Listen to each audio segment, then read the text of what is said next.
نحن وين موجودين بالتحديد؟ هذا القسم شو عم بيصير فيه؟ هذا القسم استحدث أخيرا قبل شيء 5 أيام، وظيفته صناعة البيوت الكرفانية، البيوت الحديد، اللي هي يعني تعالج مسألة نقص الإسكان في مدينة حلب. من 5 أيام بلشنا وردنا هاي المواد اللي تشوفها أمامك، وبلشت الورشة. الشباب العراقيين قدموا من العراق، وبدأت عملية إنتاج البيوت سريعة الصنع. يعني نحن هاي الوحدة السكنية اللي انتم عم تعملوها هلا مسبقة الصنع، وين رح تنحط؟ اتفقتوا مع المعنيين؟ تم التباحث مع محافظة حلب، وتم ترشيح أكثر من منطقة. الآن عينت المنطقة اللي راح ننصب بها، يعني إلى أن يتم عملية المباشرة بالتنفيذ اللي هو يوم غد.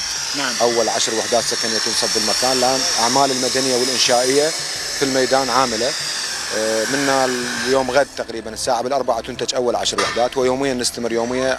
يعني الكادر عنده قدرة ينتج 10 وحدات سكنية. 10 وحدات يوميا؟ يوميا 10 وحدات. يعني العدد الإجمالي الذي ستصلون إليه قد ايه؟ التارجت، الهدف اللي مخلينا 400 وحدة سكنية. نعم. 400 وحدة سكنية، ممكن تكون على 4 كمبات، 4 مجمعات. تستهدف تغطي تقريبا أكيدا 400 عائلة. قد ايه بتسع شو هي عينة منا بنشوف؟ طبعا المواد الأولية، الحديد هو صنع عراقي. نعم. وهذا السندويش بنل هو أيضا مادة عراقية من معامل العراق. والكادر أيضا عراقي، وإن شاء الله يكون الساكنين هم من إخواننا السوريين.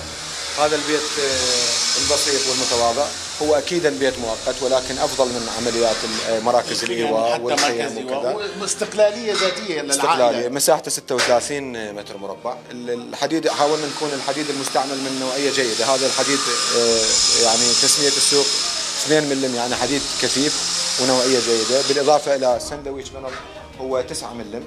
التجهيزات الكهربائية والصحية من مواد الصرف الصحي ومواد الإسالة، المي النظيف أيضا نوعية جيدة.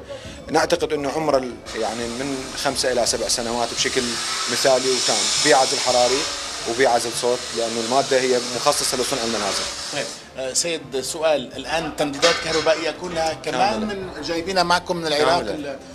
التيب اللي بيسموه؟ كل المواد.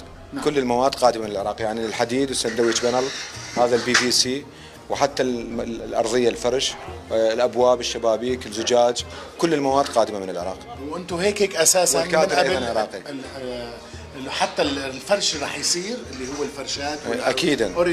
يعني العائله تحمل حالها مع ملابسها، تكون ببيت لائق ان شاء الله للسكن ان شاء الله. الله يعطيكم العافيه. خلينا نلتقي شوي الشباب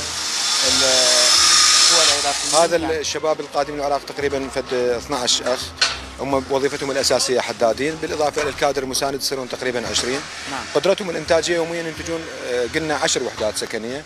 تشغل في هذا، تقطع وتجرى العمليات اللازمه بالورشه، وتكون بالميدان ينشد خلال 4 ساعات فقط. عندهم قدره ينصبون